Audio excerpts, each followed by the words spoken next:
Okay, we're about to launch into Donald Trump's final 60 days or so of being a president. And just because he lost doesn't mean that he can't still get a lot done and do a lot of damage. Indeed, it might free him up to do that damage with even less fear of consequences than normal. So we decided that Francesca and I are gonna do a little top 10 list of the scariest possible lame duck actions that Donald Trump could take before inauguration. So we've each got 5. Francesca, would you like to give your first? Yes, I know that I have jokingly asked for this over the last few months, but I am afraid he will show us his undies. I just want to be real. I'm afraid. No. Something's gonna happen. There's gonna be a D pick. There's gonna be an undies pick. People are saying to put on his big boy pants and concede. I'm afraid I will get what I wished for. So yes, that is the first thing I'm afraid of, that we will actually see his undies. You were one syllable into that, and I knew exactly where we were going, and I already hated it. I saw the twinkle in your eye, and it could only mean one thing. Look, I'm a little bit worried about that too, but can we acknowledge another small miracle that Donald Trump, a guy that is enamored with himself beyond any rationality, that definitely wants to sleep with literally anyone, isn't it a nice thing that we don't have a pick? You'd think you would. He's always on his phone. He thinks he's awesome and he wants to get with everyone. That's usually a recipe for dick pic.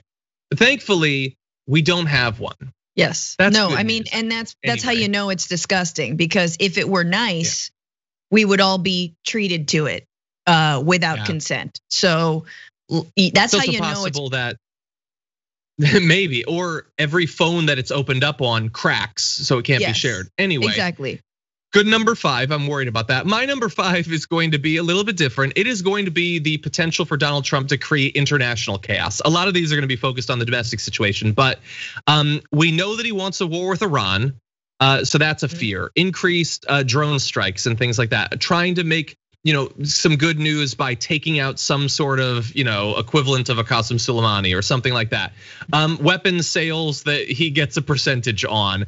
Releasing confidential information just to create chaos or to benefit his friends internationally, or for money. I don't know.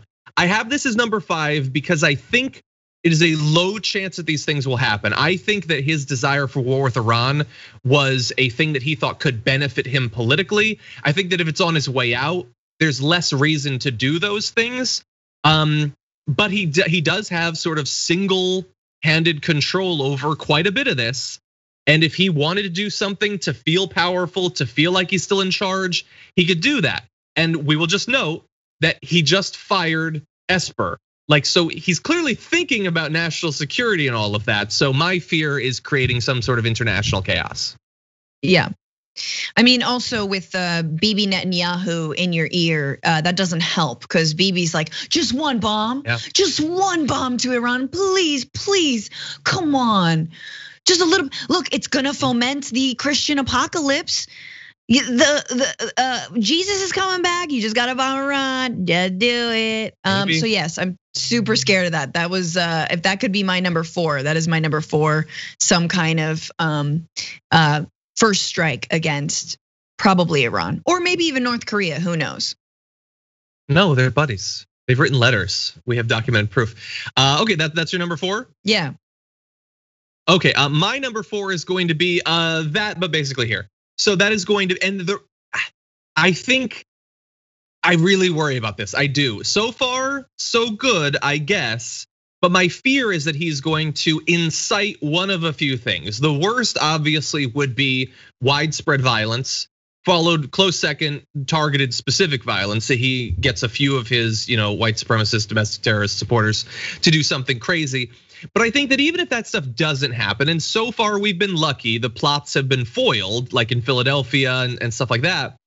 The trying to instill a fundamental, even stronger than usual opposition to democracy among his fans, that is going to be the ungift that keeps on ungifting going forward. We already know that Republicans don't think that democracy actually winning the vote is their path to power. I think they are going to have that locked in even more durably as a result of Donald Trump and the rest of the White House waging this campaign to delegitimize Joe Biden in advance of him being sworn in. Remember, look, Hillary Clinton has never and will never get over Donald Trump becoming president, and I sort of get it. But she went to his inauguration. She gave a speech the next day after the election, conceding. We're not getting anything like that, and I fear that that will create a lasting, durable opposition to democracy amongst his followers. Oh yeah, that's a given. That absolutely will happen. And there's part of me that's kind of happy about that because I think a lot of the media is like, well, please, you gotta go to the inauguration. That way we can normalize everything that's just happened before us. And it's like, no, he will not go, and we should not normalize this fascist because that means we will be ripe, and we are ripe for another fascist taking over. Yeah. So yeah, I'm super concerned about that too. My number 3, though, if we're going to 3, right? Yep. 3, I could do it. Look, if he can't nuke himself, he can sell the codes. Sell them codes. This guy is millions and millions of dollars in debt. I think selling state secrets will be perfect at this point, okay? We swap a little state secrets, sell them to Russia, sell them to China. There's just so many, Saudi Arabia, there's so many opportunities to make money with American secrets right now, whatever they are. I don't know. Like, are they gonna be on eBay? Are the UFO tapes gonna be for sale on eBay? Because if so, let's get over there. I'm a very good bidder. But yeah, I am worried that there's going to be some sort of like, give me asylum and I will give you your file type thing when it comes to foreign powers. Okay, I fear what I would argue is a subtler version of that. Okay. So I think like there are things he could do via executive order or that hypothetically could pass as legislation that would benefit certain countries that he could on the back end get a benefit off of. Like sure, declassifying crazy secrets, totally possible. But there's also things that presidents do in their final days that benefit other countries. He could totally do that sort of thing to personally benefit himself. So yeah, I am worried about that too. But my number 3 is going to be, what if he just does nothing? What if it's just golf and total landscaping, press conferences? That is good 99 times out of 100. In 99 issues out of 100, that would be good. Can't wait. It's one of the reasons I'm engaging so much in his legal challenges. I want him to be focused on those rather than on doing damage to the environment, the economy, and all sorts of stuff like that. But on COVID, the cost is just too damn high. And him doing nothing is unfortunately what we're probably going to get. Yeah. But that is going to kill about a Vietnam War worth of Americans between now and when he finally gets his ass booted out of the White House. And that is horrifying. Just his inaction could be a tragedy on top of tragedy. Yeah, and especially when it comes to stimulus money and him probably denying, and Republicans probably not going to be passing any kind of, PPP loans or stimulus money or any kind of assistance or extra unemployment benefits, any kind of assistance. Every single day, an actual small business is going under. Every single day, people are dying. It's just like, we can't take much more of this. We truly cannot. And Republicans are going to continue that we spiral down. And once again, it's a perfect setup. We are in a very volatile situation where we are setting ourselves up for a future where fascism will continue to make sense to folks because they're so at their wits' end that they just want somebody to get something done. And Republicans love to not do anything and then point to their inactivity as reason why oligarchy should only exist more, corporations should run everything, and we should have a strong man calling the shots. So it's a set him up, you knock him down strategy, and I totally agree with you. That's going to continue. But my number 2, I think he's going to bug the White House. He's gonna bug. He's gonna do what he thought Obama did and what he claimed. He's just gonna be like, they will put microwaves in every room. And microwaves are great buggers. It's like, no, they're not. But he's gonna do something. Like, is there a sweep of the White House that the incoming president does? I'm assuming not. But that's a norm. That's a norm. Why would there be a sweep? Love me some norms. Yeah, I mean, look, that could be one of the things he sells. Like he like live webcam access to every room in the White House. He sells on OnlyFans. Yes, that is possible. Yeah, that's a good one. I'm not sure, but I like the way you're thinking outside of the box or outside of reason. Okay, so. I'm totally joking. My number 2 is going to be up here. It's high ranked because I think it's very likely to happen. Whether it's the most damaging, you can decide for yourself, but that is going to be some combination of destroying evidence and pardons, whether for himself or for others, commutations of sentences. The reason this is so likely is because literally every president does this, whether for good or for ill. Chelsea Manning in the final days of the Obama administration, obviously, as well as many other people.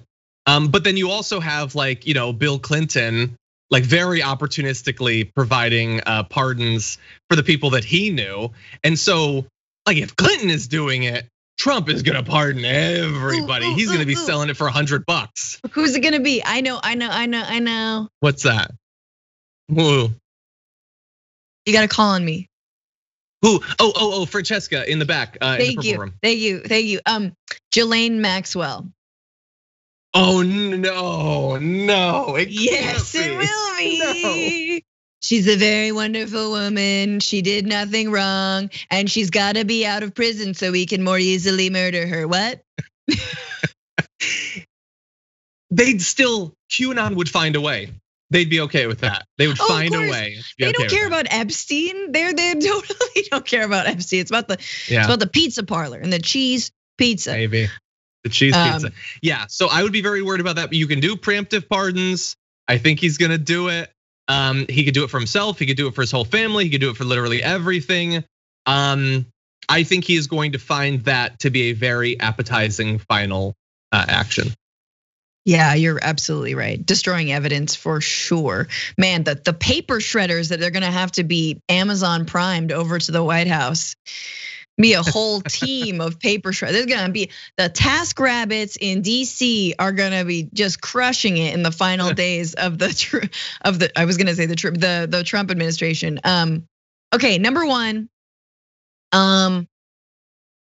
stealing as much as possible. This is a supermarket sweep of the federal government. All right, we're talking the china, the silverware. Okay, Wilbur Ross is going to be scraping off the gold molding of the Chamber of Commerce.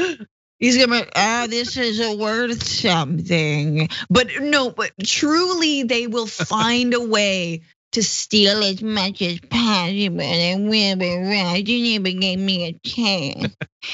I never worked a day in my life. So this, but and obviously not just physically, but there'll be whatever act, legislation they can pass, whatever sort of empty fund, whatever office space decimal point they can set up and funnel to their own personal bank accounts. Look, Trump is not the only one in debt. Trump is not the only goon who's gonna owe money and who has made false promises and who hasn't delivered on his debtors in 4 years of. You know how many grifters have taken refuge in the Trump administration? So they will absolutely be continuing to do that. They're gonna be trying to set up a cushion, a landing pad for themselves once they're out of there. And that totally involves robbing the American people blind, more so than they've already been doing. Yeah, wow. Yeah, if you like go on eBay and you see like the top of the Washington Monument, you'll know. It's just the top. It's good for yards, Anyway, yeah, that would be That would be my fear. And look, there's stuff theoretically by executive order. They could, make another pool of money available for small business relief, but it technically goes to all their buddies and everything. So yeah, definitely gonna have to watch out for that. Someone in the chat said, "Hey, wait, where'd Alaska go?" Yeah, they're just to be like the old kings. They're just gonna give states to people. Anyway, we'll see. Okay, my number one is less fun, but I think pretty likely. I mean, it's ongoing right now. And that would be more judges, more justices. Every justice must go. Like the manager is out of the building. We've lost our lease. Yes. We got to get every one of these. And so Mitch McConnell already this week has started off. He's pushing to pack as many more judges as possible. And so that's happening. The question is, will we get another justice in the lame duck? And I think it's number one because that would be the most damaging, but it's not likely. I mean, Breyer's 82.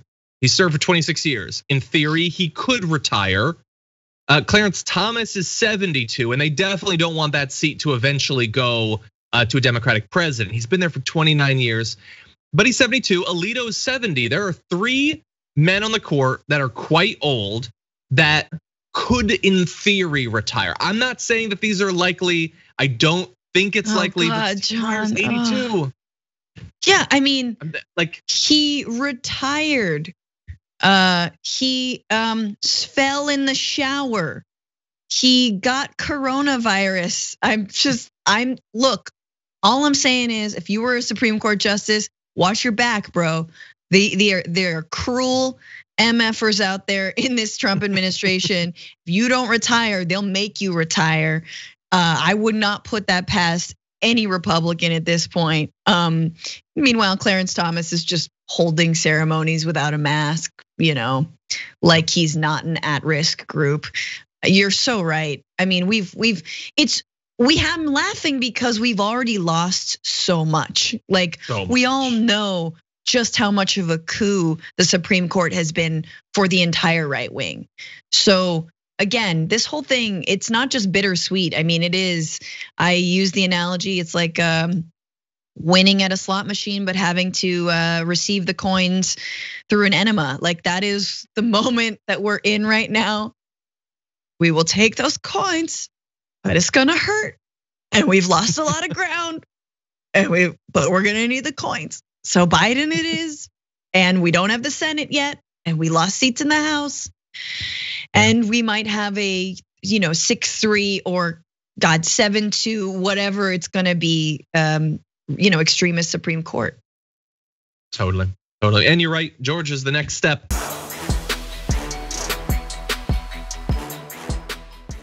Check out the Damage Report podcast each day, wherever you get your podcasts, whether Pocket Casts or Stitcher or iTunes.